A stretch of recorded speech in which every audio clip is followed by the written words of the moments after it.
아, 내가 진짜 그때 왜 그랬지? 여러분 또 그 생각하셨죠? 분명히 지나간 일인데 우리 머릿속에서는 아직 끝나지 않은 것처럼 계속 돌아가요. 나는 왜 이 모양이지? 이러니까 안 되는 거야. 이런 생각하시죠? 근데 이상한 게 있어요. 우리가 친한 친구가 만약에 똑같은 실수를 했다면, 또는 내가 가장 아끼는 사람이 이런 똑같은 실수를 했다면, 여러분 뭐라고 할 것 같으세요? 아마 야, 괜찮아, 그럴 수 있어, 다시 하면 되지, 이렇게 얘기하실 거예요. 근데 내가 하면 전혀 다른 사람처럼 대하는 겁니다. 자책을 멈추려고 애를 쓰면 쓸수록 오히려 더 자책이 깊어지는 이유가 있어요. 오늘 이 영상 끝까지 보시면 보이실 겁니다. 코칭 받으러 오시는 분들 중에 또 많은 분들이 자책이 심하다고 오시는 분들도 계세요. 예를 들어 회사에서 중대한 발표를 앞두고 준비를 충분히 못했대요. 발표는 그럭저럭 잘 넘어갔는데 그날 저녁부터 며칠 동안 이 생각이 계속 떠오르는 거예요. 왜, 왜 더 준비를 안 했지? 진짜 프로답지 못했어. 저 사람들이 나를 어떻게 봤을까? 막 이런 생각을 계속 하시는 거예요. 그래서 제가 질문했어요. 만약에 친한 후배가 당신과 똑같은 상황을 경험했다면 그 후배에게 뭐라고 하실 거예요? 그러니까 그분이 잠깐 멈추시더니 이렇게 이야기했습니다. 그야 뭐 다음에 더 잘하면 되지, 수고했어 라고 하겠죠. 그래서 제가 다시 물어봤습니다. 그럼 본인한테는요? 이렇게 물었더니 혼자 허탈하게 웃으시더라고요. 이걸 심리학자 크리스틴 네플은 이렇게 설명합니다. 우리는 타인에게는 자연스럽게 연민을 보낸대요. 그런데 정작 자신에게는 그 연민의 문을 닫아버린다고요. 그리고 되게 흥미로운 게 하나가 있는데요. 이런 자책이 강한 사람일수록 실수를 더 두려워해서 오히려 성과가 떨어진다는 거예요. 그러니까 이렇게 자책을 하고 나에게 채찍질을 하는 것이 나를 더 나은 사람으로 만들 것 같지만 실제로는 반대로 작동하고 있다는 겁니다. 제가 보기엔 약간 이런 느낌이에요. 여러분 안에 두 사람이 있는 것 같아요. 친구한테는 세상 따뜻한 사람, 나한테는 세상 가혹한 상사.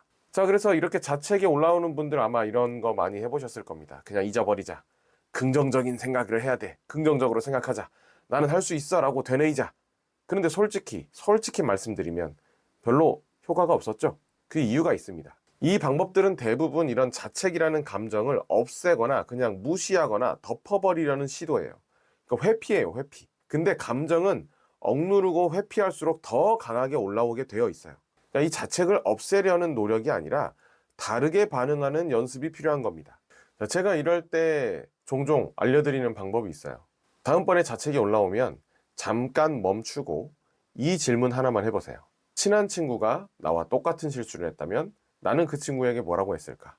여기서 친한 친구 자리에 내가 사랑하는 다른 사람을 넣어도 됩니다. 내 자녀가 나와 똑같은 실수를 했다면, 또는 나의 연인이 나와 똑같은 실수를 했다면, 또는 나의 부모님이 나와 똑같은 실수를 했다면, 이렇게 바꿔서 질문을 하셔도 돼요. 그리고 나서 그 말을 그대로 자기 자신에게 해주는 거예요. 제가 이 방법을 알려드렸더니 예전에 한 고객님이 이렇게 얘기하셨어요. 해봤는데요, 너무 어색해요. 너무 오글거려요. 당연하죠. 우린 그렇게 해본 적이 없으니까요.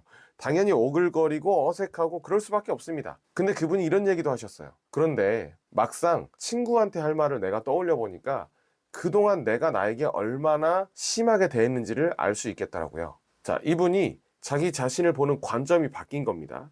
실수한 나를 혼내야 될 대상으로 보다가 이제는 위로해야 될 사람, 위로가 필요한 사람으로 보게 된 출발점인 거예요. 그래서 여러분이 오늘 해볼 수 있는 건 이겁니다. 지금 마음에 걸리는 실수나 후회되는 순간 하나를 한번 떠올려 보세요.